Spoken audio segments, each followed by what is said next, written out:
Assalamu alaikum and good evening. My name is Yusuf Ismail and the program you're watching is I Beg to Differ. This is a program which focuses on contemporaneous debate on socio-economic, political, cultural and religious issues affecting us as South Africans and looking at some of the global trends in the international community and its impact on us. Last week we discussed the pernicious phenomenon of Islamophobia. Today we look at another concept which has acquired popular sentiment and usage in the mainstream media, and that is the concept of jihad. What is jihad? Is it really holy war? Is this a core teaching of Islamic theology which calls upon Muslims to go march and massacre non-Muslims? Well, debating this particular concept, I'm joined in the studios once again for part 2 of this ongoing discussion with Adnan Rashid, a historian from the United Kingdom who studied at the School for Oriental and African Studies with a specialization in Islamic civilizational history. Welcome again, Adnan. It's good to have you again. Let's go back. This idea of jihad, people don't understand it. It's generally, conventionally equated with the term holy war. Yet you probably know that in Arabic, the word holy is al-muqaddas, harb is war, al-holy war, al-harb muqaddas. What does jihad mean? How did this concept acquire the misnomer of being simply limited to holy war? Holy war is a Christian term which was used for the crusades, and when Pope Urban II, right? Yes, exactly. And when Christians studied Islam with their Christian lens, they saw their Christian terminology and everything Islamic. So for that reason, the term holy war is not a good term to describe the concept of jihad in Islam. Jihad actually linguistically means struggle, to struggle. And this struggle comes in a number of forms. For example, there is struggle by pen, there is struggle by speaking up, like using your tongue. There is struggle by hands, there's struggle by fighting. So sometimes to defend the poor, the weak, the oppressed, if you struggle with your hands, led by the leader of the country, the state, then that is also regarded as jihad, and it is a very noble concept in Islam. Very often it is equated with terrorism, which is what we can talk about in due course. Jihad is not terrorism, and terrorism is not jihad. Jihad has set rules in Islam. They're two mutually exclusive terms, yes. And yet they're viewed and presented as one and the same thing. Yes. And the point you're basically making is that from the Quranic perspective at the very least, it's universal in its usage. Would I be correct in suggesting that it is it's generic? Yes. In the sense that, for example, a classic thing that comes to mind is Surah Luqman, when it speaks about the polytheistic parents compelling you to engage in acts of shirk. You do not obey them in acts of polytheism, but you bear them good company in this life. But the word used in compelling or engaging in a form of duress to force you to engage in polytheism is وَإِن جَاهَدَاكَ عَلَىٰ أَن تُشْرِكَ, that if they compel you. So the root word from which you can get the word jihad is used. Yes. So the Quranic terminology where jihad occurs in its various forms and manifestations very universally based. Why has that not been picked up, not caught on in the public mind, in the academic mind, when they've limited just simply to the issue of holy fighting? It is partly because the Muslims use the term jihad to describe military interventions or military actions. So Muslims have historically, classically used the term jihad for military action. Was it a misnomer? It is, It is in a sense actual struggle, jihad, yes, physical fighting. That's right. But to kind of make it mutually exclusive, or limit the term itself to just simply fighting, divorces it. Yes, from other meanings. From the other other meanings, which is, there is another term used by the Prophet in a hadith that the greatest struggle is to struggle against oneself, right? So that's also a struggle to suppress your... We've come from the lesser jihad to the greater jihad. Exactly. That report is there, although some people doubt the authenticity. They say that hadith is not authentic. Yeah, but the meaning is correct. The meaning is clear. One's greatest struggle is against his desires, is against his passions, especially if those passions are not they legal. Need to be kept in check. Yeah, exactly. What we call jihad al-nafs. Yes. Controlling your nafs, controlling yourself, your desires, your passions. So jihad is a generic term, as you rightly pointed out, but technically in Sharia, when the term jihad is used on its own, it usually means armed struggle for justice. Armed struggle for justice.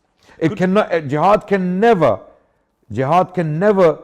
be for oppression, for terrorism, for the killing of innocent people. Never, because it is not jihad. It is not jihad. So, jihad against innocent people is an oxymoron. It's an oxymoron. It's an oxymoron. Yeah, it's like a square triangle. It's black-white. Okay. And that's a crucial point that yes, you're making. Yes. So in a general, just if you were a quick summary then, jihad could basically be understood, broadly speaking, as a struggle for righteousness. Exactly. And the struggle for righteousness obviously can take its manifestations in various forms. Speaking truth to an oppressive leader, actual struggling in one's own life. Absolutely, very good point. Standing up, for example, in a defense of war against tyranny and oppression. No, and that hadith you just mentioned, that's very, very interesting, where the Prophet said, Afdalul jihad, kalimatu haqqin, inda sultanin ja'ir. The best of struggles. And the term here is jihad, and it's not. The Prophet is not talking about armed struggle. He's talking about the struggle of raising your voice in front of oppression. So the Prophet said the best of struggles is to speak the truth in front of a tyrannical ruler. Amazing. So the term here is jihad. So this hadith in itself, this prophetic tradition highlights the fact that jihad is a generic term used for struggle in Islamic literature. But it also means armed struggle, which is the common meaning taken by Muslims and non-Muslims in most cases. Could we basically say that, and maybe this may be a controversial aspect, but I'm going to ask it, that when Muslim jurisprudence, when fiqh, acquired, as some would argue, its systematic juristic form during the Abbasid period, it incorporated de facto the logic of Muslim imperialism of that particular time. So, for example, since the Muslim rule was very much in its expansionist phase, terminology within the Islamic worldview, concepts were then kind of relegated to, for example, certain aspects, certain facets. And so when, for example, the state acted in a very militaristic style, then obviously certain concepts were appropriated, and the same thing happened with the whole concept of jihad, whereby it then basically acquired its kind of limited understanding of scope within the fiqh literature. Your point is partly valid, but there are nuances. There are nuances. I think what's a nuance? What's the nuance is when problems arose, questions were asked, answers were required. So the jurists at the time, they started to look for answers, and to seek answers, they went to the Quran and the prophetic tradition, and they found answers. For example, if a ruler wanted a fatwa, a ruling on a particular campaign, he would go to the scholars and he would ask them to deliver a ruling. So the scholars would sincerely go back to Quran and the prophetic tradition and find answers. For example, the issue of taxation was raised during the Abbasid period. Qadi Abu Yusuf, one of the greatest students of Imam Abu Hanifa rahmatullah alayh, wrote Kitab al-Khiraj in response. So scholars didn't have this knee-jerk attitude towards Islamic jurisprudence. Rather, they answered questions. There's an inherent flexibility based on the circumstances and conditions of the day. Yes, indeed. And then this takes us to another issue. Was there an abuse? Did abuse happen in Islamic history? Yes, of course, there are many cases of abuse, and this abuse was not due to Islamic rulings. This abuse was due to personal vendettas, personal greed.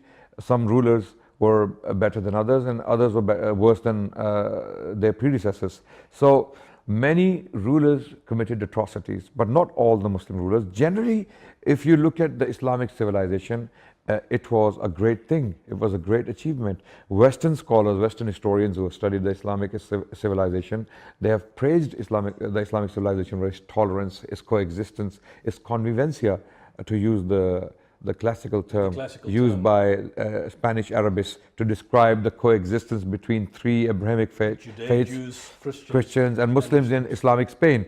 Spain was governed for nearly 7 centuries. Parts of Spain were governed for nearly 7 centuries by Muslims. And what happened during that age? It was called the Golden Age by the Jews, because the Jews flourished. I mean, you had Jewish physicians, for example. Physicians, philosophers, poets, theologians. Musa bin Maimonides was born. Was it Jewish? Yes, he's called the second Moses by the Jews. He was the most important man after Moses himself. In fact, they say that the peak of Jewish civilization Was in at Spain. its heights in Muslim Yes, Spain. absolutely. And likewise, Christian scholars flourished within the Muslim domain, and they coexisted happily. So Islam, the Islamic civilization at large, was a positive thing.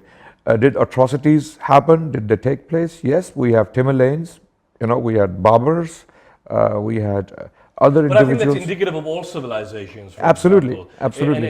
And basically that's how civilizations, empires, you're obviously going to have abuse. There is no But utopia in the real world. utopia, Yeah. but the problem is that this is then presented as a norm. So this idea of the marauding Saracens coming and taking over Europe, that's always, whenever it comes to Muslim civilizational history, Yeah. that's effectively presented as the norm. Well, this is as opposed to an aberration. this is what prejudice does. What you do is, because you're looking for evidence to support your prejudice, you will naturally ignore everything that goes against your prejudice. So this is what Islamophobic scholars or Islamophobic Orientalists or Islamophobes, for that matter, have been doing recently. What they do is they selectively choose passages from Islamic chronicles, and they ignore all the other facts that go in.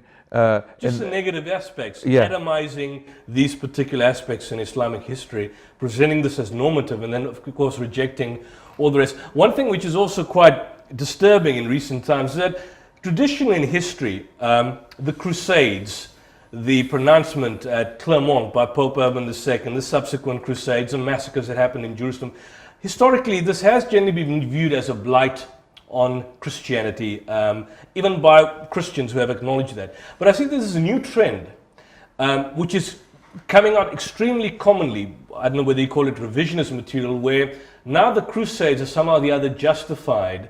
I don't know if you've come across this argument as a sort of a response to the previous 6 centuries of Muslim incursion, conquest, massacres, genocide that took place. So very much that this was a kind of an aggressive form of defense, where Christians were now basically being persecuted. They're now taking the initiative to go ahead and do away with the persecution. This is a new kind of theory, and the Islamophobes basically are presenting. I see the late Nabil Qureshi, strangely enough, dealing obviously with his associations in one of his recent books, puts the same idea across, citing historically revisionist crusade scholars to justify their position. You see, this position is usually used by missionaries and Islamophobes who have an agenda. They're not interested in academia. They're not interested in objectivity. They are interested in selective anecdotes from history to support their theories, right? So what they do is they go to 19th century outdated works and they pick up these theories And they try to normalize them today. normalize But they are completely ignored by mainstream academics and historians. They don't take them seriously because a lot of these theories were absolutely false. Have you not come across any academics that have come across that are now presenting this idea that the Crusades was very much a defensive war? There was an academic, or he's still alive, Jonathan Riley Smith, who is considered an authority on Crusades, who happens to be Catholic. He tried to justify the Crusades by saying that this was a way of Crusaders expressing their love for Christ or for their love for the Muslims. But how do you love someone by killing them? By killing them. So this was a problem. There are historians, but he's an exception. He's an exception. There are historians like Christopher Tyman. There is, there are other historians like Carol Hillenbrand who have even Stephen Runciman, although he has been outdated, he has been criticized for his approach, his traditional approach.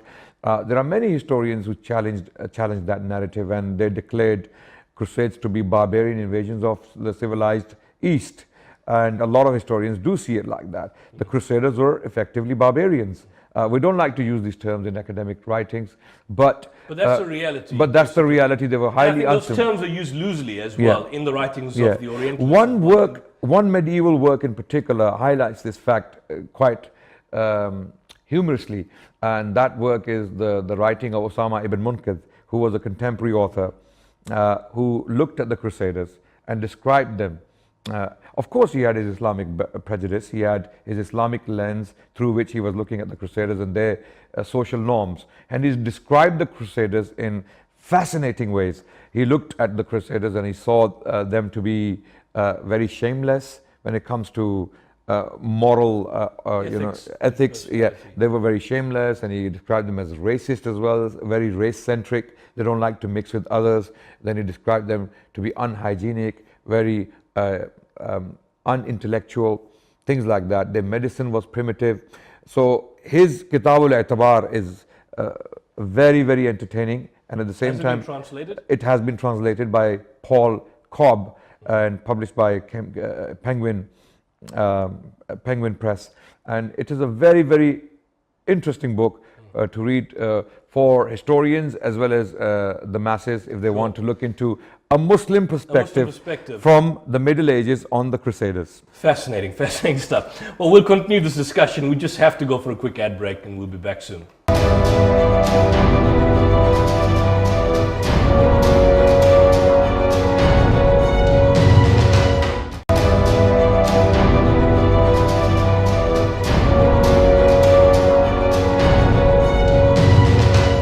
Welcome back to I Beg to Differ. I'm your host, Yusuf Ismail, and with me in the studios for part 2 of an ongoing and fascinating discussion on jihad and whether it's equivalent to holy war. I'm joined by Adnan Rashid. Welcome back, Adnan. It's great to have you. We focus on the Crusades. I want to take us forward into the phenomenon of so-called Islamic terrorism, or terrorism as it's acquired its common definition, Islamic terror in the mainstream media.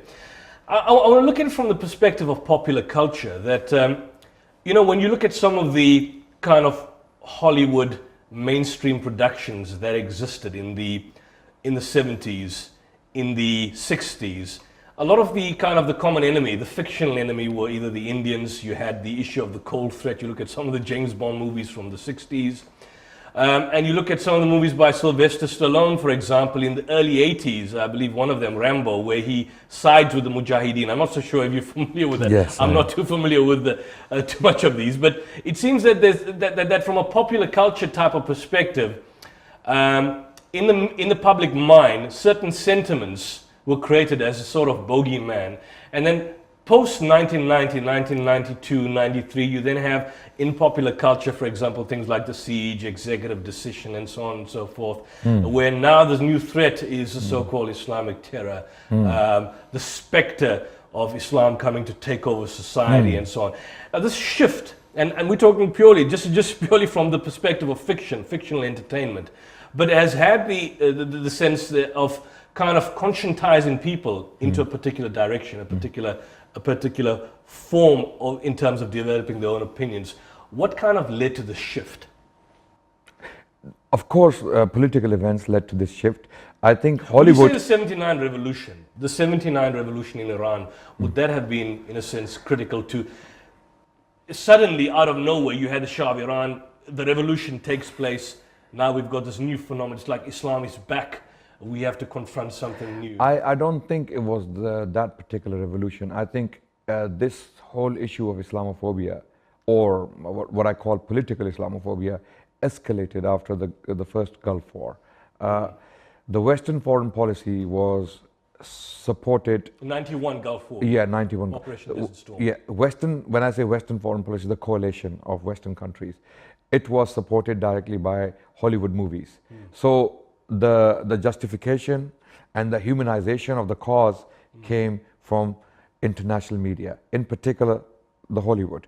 Even the Bollywood is using these tactics to demonize. I wasn't aware of that. Are they using that? Absolutely, 100%. You see how the Muslims are depicted in some of the recent movies. Muslims are depicted, or the Muslim rulers of the past are depicted very negatively. They are shown as the enemy of India. They are shown as generally disturbed people, mentally disturbed people. For example, there was a recent movie made within Bollywood called Baji Rao.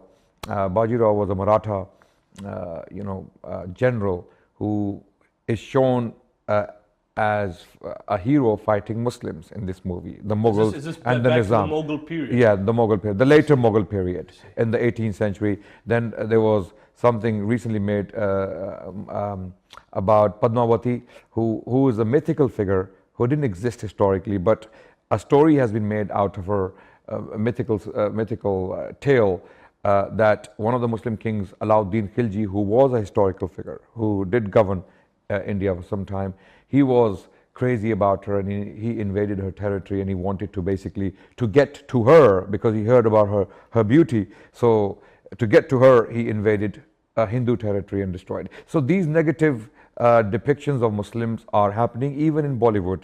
Hollywood has been at it for a very long time. There were movies like Under Siege, True Lies, where it was very much in the 90s, right? Yeah, where terrorists are shown using the word jihad for their movement. So jihad and terrorism has been shown as interchangeable terms. Interchangeable terms. Yes. And prior to that, probably in the 70s and 60s, if there were discussions on Muslims or portraits, they were very much as presented as primitive. Yeah, very strange. Oriental, very strange. Yeah, this mysterious Eastern man. Oriental man. Yes, basically. that's right. History of the Sheikh, was it Valentino? Was it Rudolph Valentino in the 1900s that presented this whole notion? Yeah. So it's quite fascinating from that aspect that it was Gulf War I, 1991. Then, of course, you had Gulf War II, 2002. You had the 9/11 attacks that happened, and then it just suddenly went haywire. And a lot of these policies, these wars, were directly supported by the media, the mainstream media, BBC,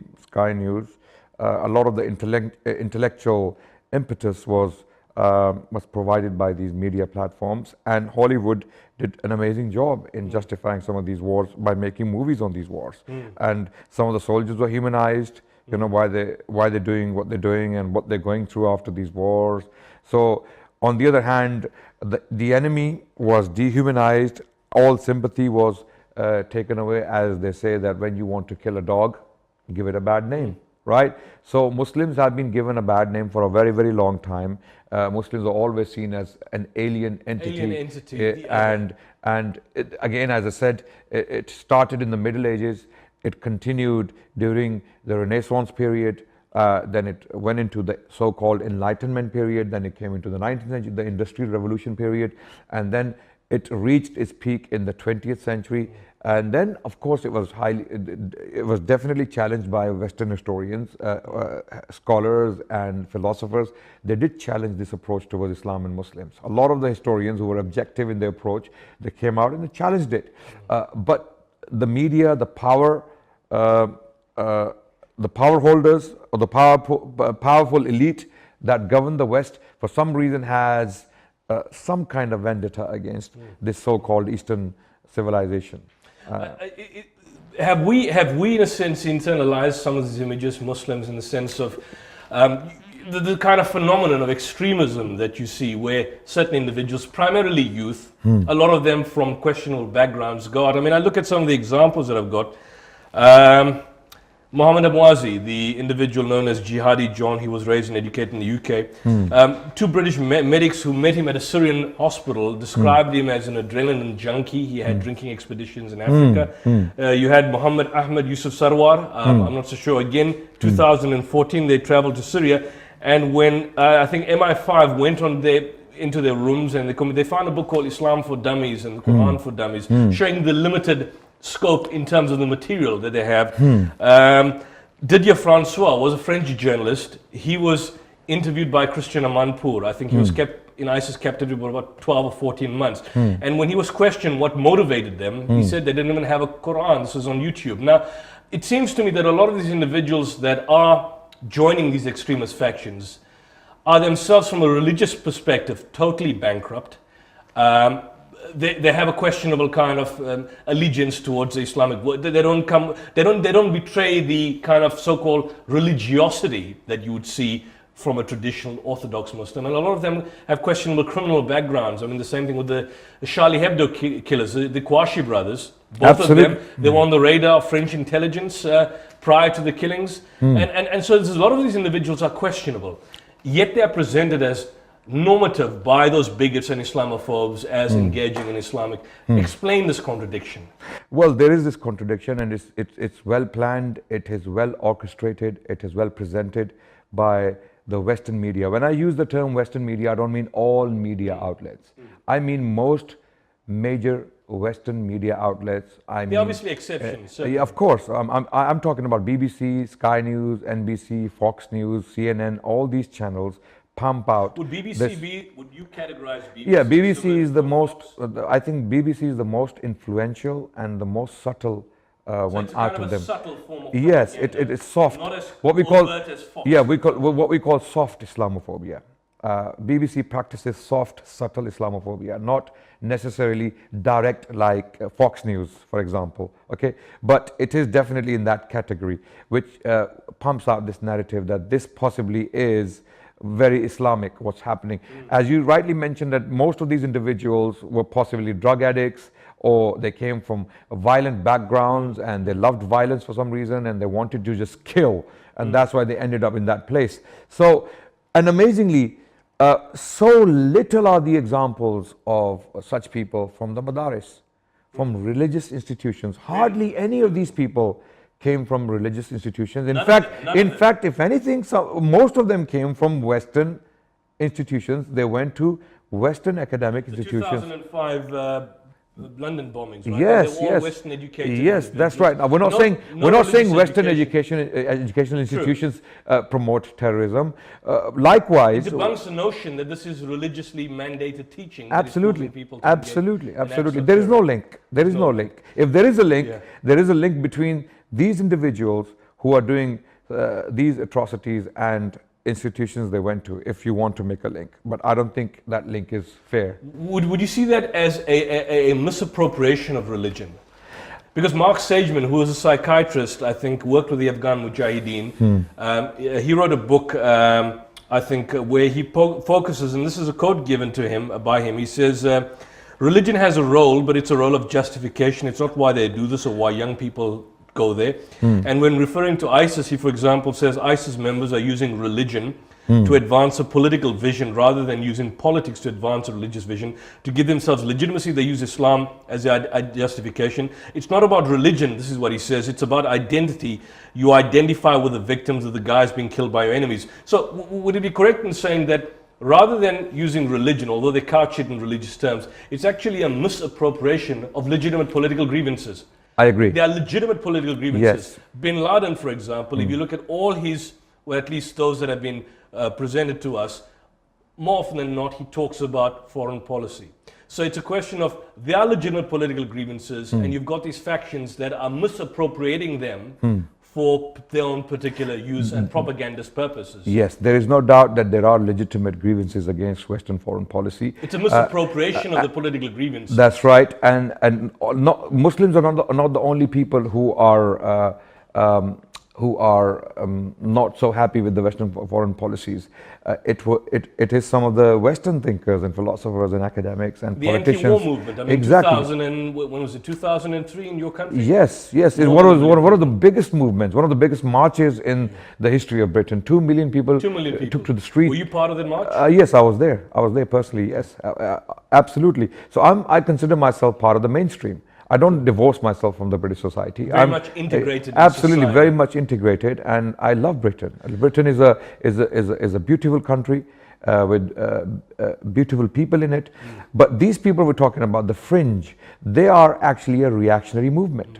They are reacting to the geopolitical events of their time. As you said, they are misappropriating religion.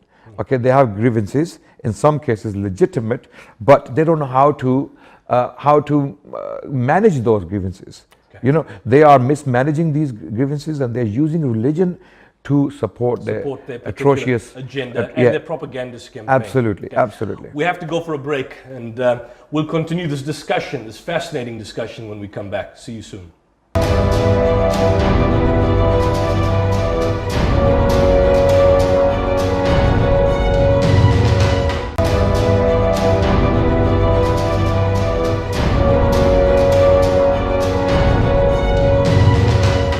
Welcome back to I Beg to Differ, and we debating and discussing a contentious issue, or something that has acquired a pejorative meaning in the mainstream media, and that is the concept of jihad. What is it? What does it entail? And what's the root meaning of this word? Welcome back, Adnan. We looked at some of these extremist factions from a theological point of view. The critique that is somehow or the other leveled against Islamic source, which is primarily the Quran, the prophetic paradigm, the Sunnah, the traditions of the Prophet, the Hadith, is that the texts justify violence.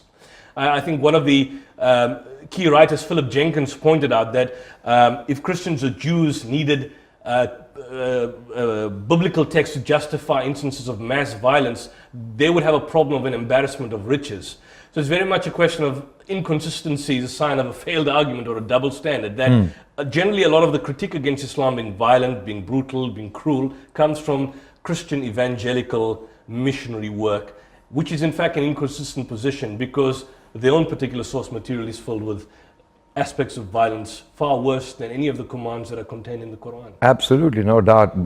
The Bible is full of verses where God commanded to commit genocide against 1 Samuel 15:3 against the Amalekites, exactly. In Numbers 31:17, the killing of the Canaanites, sex slavery. And not only that, a lot of the atrocities that were taking place in Europe during the early modern period and then into the Enlightenment period, for example, witch burnings. Hundreds of thousands of women were burnt at stake throughout Europe for almost 3 centuries, from 1450 to 1750. Hundreds of thousands of women were burnt at stake, burnt alive.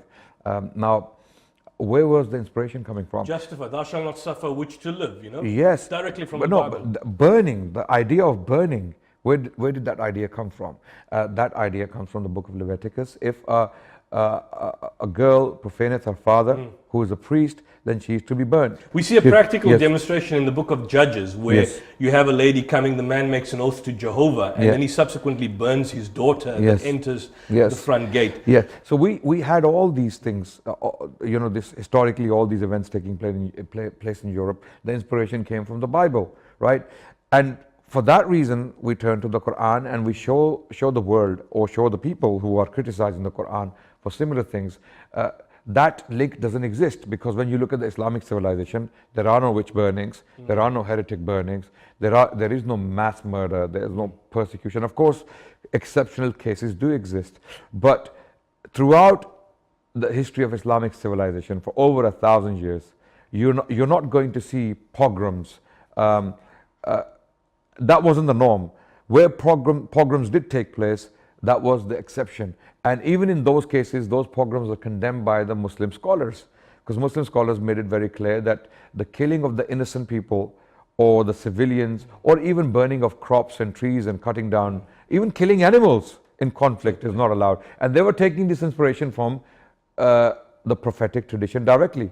We have reports from the Prophet. Commands prohibiting you from absolutely. The Prophet Muhammad directly in authentic reports forbade killing of women and children, even in conflict, right? Even in so conflict. Targeting mutilation of dead bodies, bodies, cutting of the birds, absolutely, crops, agriculture. There was an inherent concern in respect to this, and that takes me to a further thing. Recently, which I almost forgot to raise with you, there has been a book that has now attained popularity via Amazon, written by Spencer, a well-known Islamophobe, where he focuses on the history of jihad. He spends a significant amount of the book in which he presents irrefutable evidence, focusing on India. I think before we entered the discussion, we heard a few of the clips where he mentions, I think, Firoz Pasha, and he mentions some of the Mughal emperors, that there was a systematic act of mass murder and genocide towards a Hindu population by these Mughal emperors, destruction of temples, destruction of religious places of worship in the name of Islam. Can we have your counter response to that kind of... Where does it come from? This attitude or this view of history, a very distorted view of history, comes from the colonial period, when the British administrators who were governing India, they needed the masses to appreciate the government, and they wanted to present themselves as beacons of tolerance, right? Beacons of progression.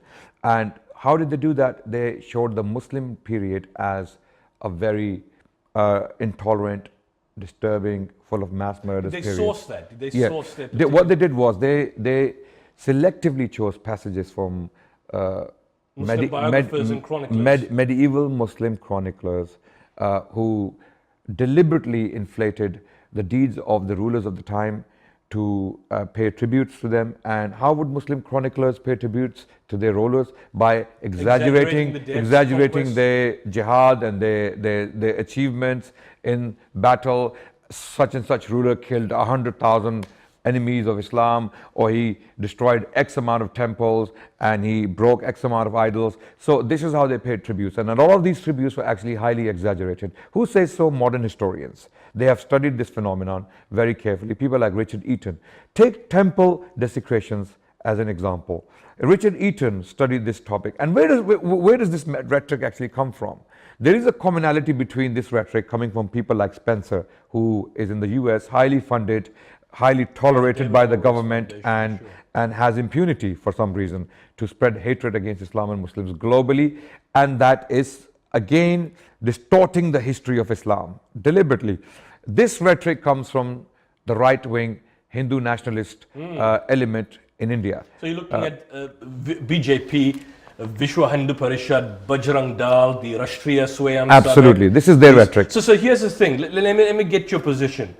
Colonialists, British colonialists, Yes. in order to justify their brutal rule Yes. of killing and mass murder in India during the colonial period, justified the position that they were far more tolerant, far more helpful towards the natives of India. Yes. And they did this by appealing to classical Muslim biographers writing in India, Yes. who may or may not have exaggerated some of the deaths and the conquests Yes. by Mughal emperors in order, as a literary, would I be correct that was a literary style of writing, where people just simply, to assert power, you exaggerate the conquests. The deeds of the ruler. The deeds of the rulers, and to show power. That's right. And this tactic, or this strategy, or this method of propaganda was used by many rulers in the past. Sure.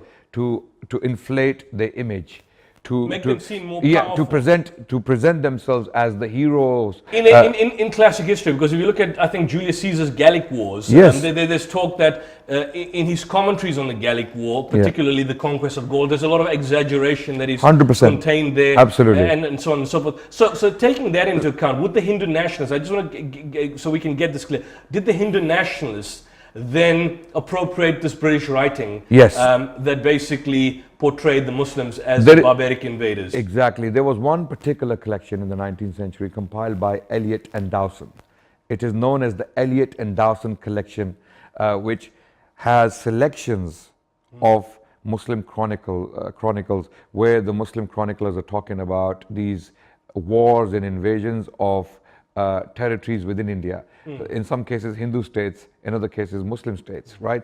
So there were wars happening all over the place in India during the Middle Ages, right? So Eliot and Dowson collected all these unpleasant passages from Muslim chronicles. So what happened in the 20th century? Most modern historians of India have rejected that collection as a hodgepodge of inauthentic information, which was used to inflate the image of medieval rulers. When was this popularized? When was this popularized? This was it would be post 48, right? I would say not even 48. I would say this was popularized by a man called K.S. Lal, who was a historian, and he studied the chronicles of Delhi Sultanate and the Mughal period, and he again, just like Eliot and Dowson, chose these passages selectively, and now the Bajrang Dal and the BJP and the Shiv Sena are using that narrative to again support their cause or their xenophobia or the Islamophobia against the Muslims. Does the present Indian government sustain the same position? Absolutely. This so is why the BJP of the present BJP administration holds on to the same position that 100%. Mughals engage in genocide. Yes. So they want to introduce this, which was rejected by the vast majority of historians, into the mainstream. Yeah, I'll give you one example. The figure of Aurangzeb Alamgir, the man who governed from 1658 to 1707, one of the most powerful Mughal emperors throughout history. And in fact, Aurangzeb's period was the richest period in Indian history, when India had 24% of world's GDP. During the height of Muslim rule. Yes, this was the height of Muslim rule. And Aurangzeb was a religious figure. He was a very good Muslim, and he was again a king who fought wars, and he subdued rebellions, and he did desecrate temples. Why were the temples desecrated? That's a question. Why were temples desecrated, if Right. at all? They were desecrated in all cases when it comes to Mughals for political reasons, not for religious reasons. I'll give you why. I'll give you the reason why. There were hundreds of thousands of temples within the domain governed by Aurangzeb Alamgir. Hundreds of thousands of temples. If he had an India-wide policy of temple desecrations, he would have destroyed possibly thousands of temples. The evidence we find is only few dozen temples destroyed by Aurangzeb Alamgir's orders, because those particular groups were rebelling against the king. Now Rajputs, who were also Hindus, were allied with Aurangzeb Alamgir. They were allies, and they were Hindus. Their temples were not touched. So you say that the destruction of temples, then, the kind of summation, the quick summation, is that it was done by Hindu kings, yes, as well as Mughal kings, yes, as a kind of a political, as a weapon of war, as a weapon of war, as a weapon of war, but not religiously justified. No, that's the temples were desecrated for political reasons, to decrease the morale or to break the morale of the forces that were fighting them. For example, Hindu kings were doing this to other Hindu states. When they would invade another Hindu state, they would go straight to the temple, break the deity, the idol, and destroy the temple. That would simply finish the war, because the forces, the enemy forces, would lose their morale. Sure. Okay, this point is highlighted in the works of Richard Eaton. Richard Eaton is an authority on temple desecrations, and his work is easily available online. If you Google his name, Richard Eaton, temple desecrations, you will get his articles. And he presents an entire refutation. Absolutely. Well, I'm going to explore that further, but we're just going to go for an ad break, and we'll be back now.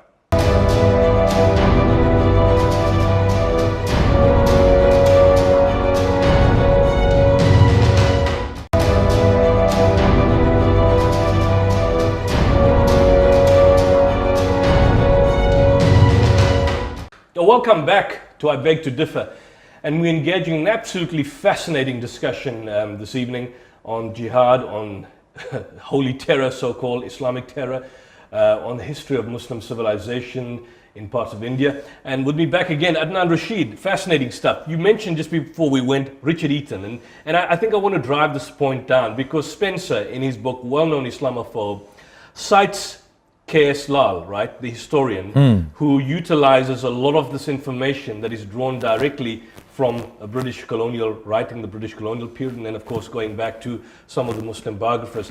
We are saying that, fascinating enough, yes, there was temple desecration. Yes. But that these temple desecrations were a policy of power, political power, where the particular ruler, albeit Hindu or Muslim, consolidates his power. Yeah. And I think one thing we need to also point out is that would I be correct, this is what we were discussing possibly in the break, is that a lot of these Muslim rulers, a lot of their soldiers were Hindus. Yes.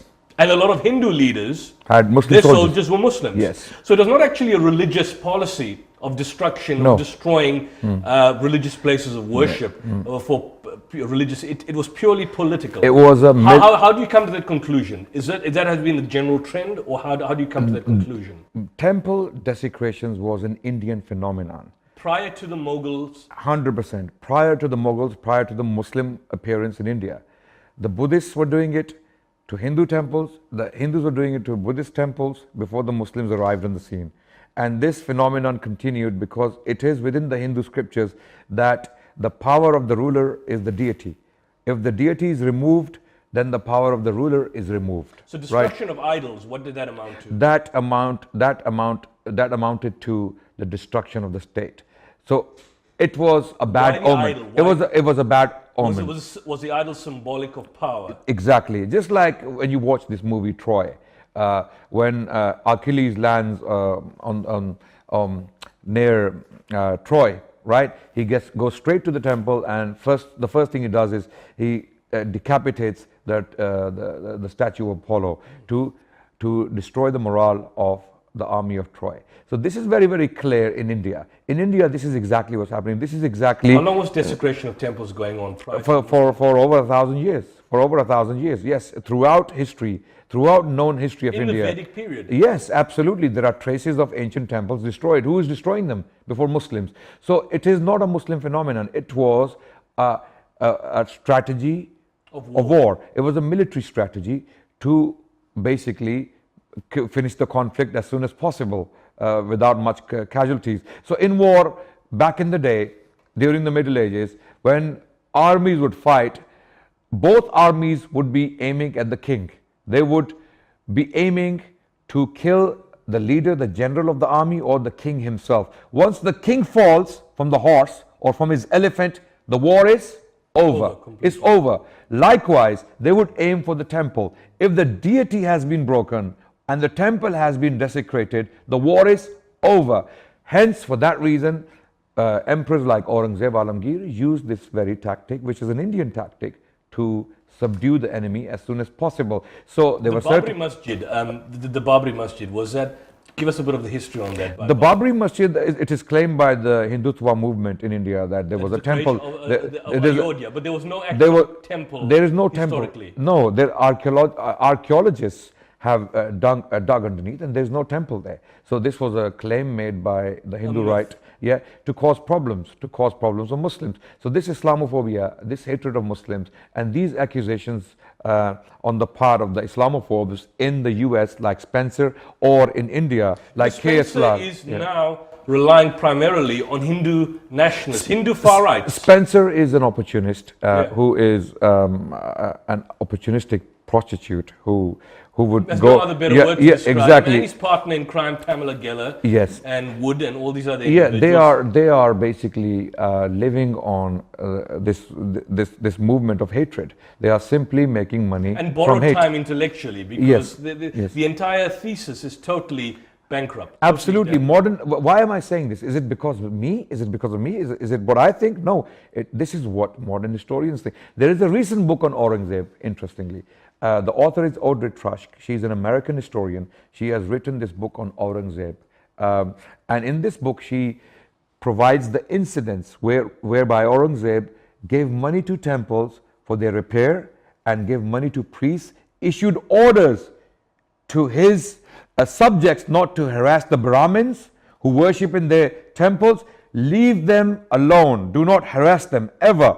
And he threatened his subjects and his governors and his generals with consequences if they disturb the Brahmins or the temples. So there is this contradiction in Aurangzeb's life. But when you study the history carefully, such as Audrey Trush's book, you will come to realize that when he did desecrate temples, these temples were desecrated because of the village they were in, or because of the city they were in, because these villages or cities had rebelled against the king. So the king invaded this territory, and the easiest way to subdue the enemy was to destroy the idol and desecrate it. On the other hand, there were Hindu generals working for Aurangzeb Alamgir.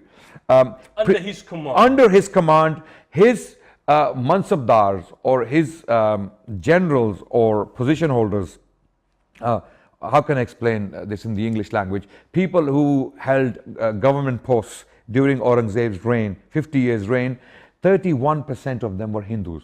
Wow. 31%. More than all the Mughal kings put together before him. Akbar, Jalaluddin Muhammad Akbar, who apostatized from Islam, is hailed. Akbar the Great, Akbar the Great, they call him. And Audrey Trush makes this point that if anyone calls him Akbar the Great, that person simply doesn't know the Mughal history. You don't know what you're talking about. So academics are very interesting. If we read them, modern historians, and they're not Muslim apologists, by the way. They're not Muslim apologists. They simply want to put the record straight, and they are highlighting the absurdity of the Hindutva movement when it comes to history. The story about Firoz Pasha, is it in Jagannath, which Spencer makes a meal. We listened to that clip. Can you just expand? Firoz Shah governed in the 14th century in India. He was the son of Muhammad bin Tughlaq, and Ziauddin Barni, who wrote about his campaigns, clearly exaggerated. No one takes Ziauddin Barni's So Ziauddin Barni is the historian who was writing about the deeds of Firoz Shah because he wanted to be close to the king, and he paid lavish tributes to him in his own way by highlighting his atrocities against Hindus and others.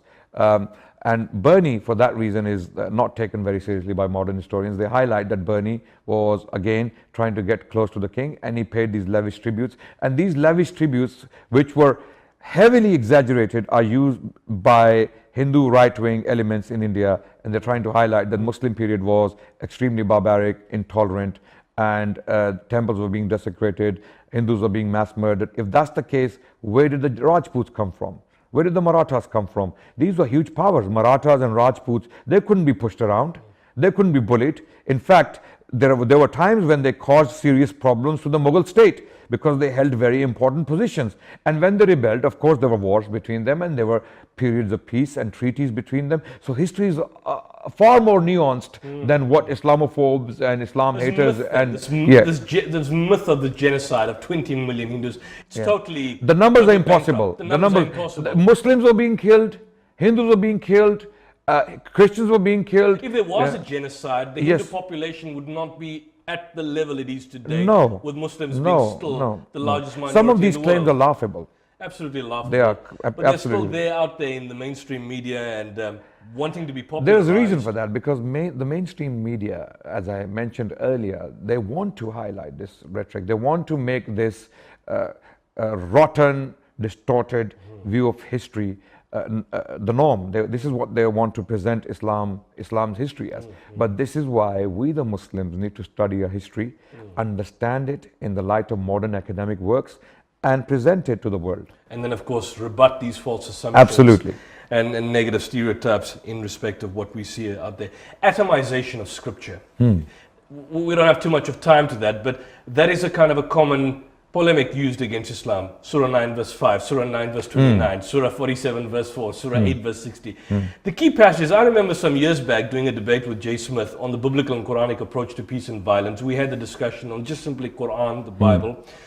In the rebuttal session, he never focused on, after seeing the explanations in Surah 9 verse 5 and 929. But some years later, he has a similar debate with Shabir Ali, brings the same point, that even after explaining the context, the historical milieu, what we call the asbab al-nuzul, behind many of these passages, it seems to me that atomization of scripture seems to be kind of the norm when it comes to focusing on the Quran and presenting it as inherently violent and calling people to violence. Quran is a book of law, as we know. It has rules of engagement. Quran has rules. Primarily a book of guidance. Yeah, absolutely. A guidance on marriage, guidance on fasting, guidance on prayer, on charity. It has a just war theory, right? Absolutely, 100%. And it has rules of engagement. It has rules of conflict. When you are in conflict, you are to do X, Y, and Z. And when these verses are quoted, they are definitely, in most cases, quoted out of context by Islamophobes and missionaries. We are a people who don't like to water down our religion. We cannot lie about Quran and the Sunnah. We have no reason to do that. People are not stupid. The sources are online. All the sources are online. We invite people to go and study a book written by a Muslim scholar on the concept of jihad and on these verses, chapter 9 verse 5, chapter 9 verse 29. All of these verses have context. First of all, chapter 9 verse 5 was revealed about the Qurayshis when they had broken the treaty and they were attacking Muslims, and the Prophet was commanded to retaliate, to fight back. Very much historically specific, because there were two elements. One were those pagans in Surah 9 verse 4 that had not broken the treaty. You are to deal with them according to the end of the term. Surah 9 verse 5 specifically applicable to those who had broken the treaty. And Surah 9 verse 13 points out the aggravating circumstances. Will you not fight against those who, number one, broke the treaty, violated their oaths, and took the initiative by attacking the Prophet first? So even without the history, from the Quranic perspective itself, the kind of the text and the surrounding context debunks this whole notion. So it seems to me that the underlying motif behind these kind of false assertions, and you've come across them, I think, weekly in Speaker's Corner in Hyde Park, is clearly mischief. Clearly out there to falsehood and out there to paint Muslims in the worst possible light. Absolutely. The general position of Islam on the non-Muslims is in chapter 60 verse 8. God revealed in the Quran, Allah subhanahu wa ta'ala states that with those non-Muslims who do not attack you, they do not attack you. You are to be kind and generous to them. 22 verse 39, same thing. Similar thing. Surah 4 verse 75. Absolutely. Surah 2 verse 190 again. Absolutely. Last 30 seconds. If there's something that you want to advise the Muslim community out there who are facing this onslaught of negative propaganda and certainly extremists who may be engaging in acts of violence, what would your advice be? My advice is never believe this propaganda. There's no truth in it. Go and study your sources. Pick up any academic book on your history written by an objective historian recognized by a major institution such as Oxford, Cambridge, and you will see the reality of your civilization. Thank you very much, Adnan. It's been great. A pleasure having you for part 2 of this ongoing discussion. We hope, inshallah, in the future, once you come down back to South Africa from the UK, we'll have you again. Inshallah. And that's all we have for this evening. We've had an engaging session on what jihad is, and we've explored other issues on the history of Islam in India, aspects of violence. And join us next week for more hard-hitting, interactive debate and discussion where we look at other issues affecting us as a community. Till next week, this is Yusuf Ismail, on behalf of ITV. Assalamu alaikum and have a good evening.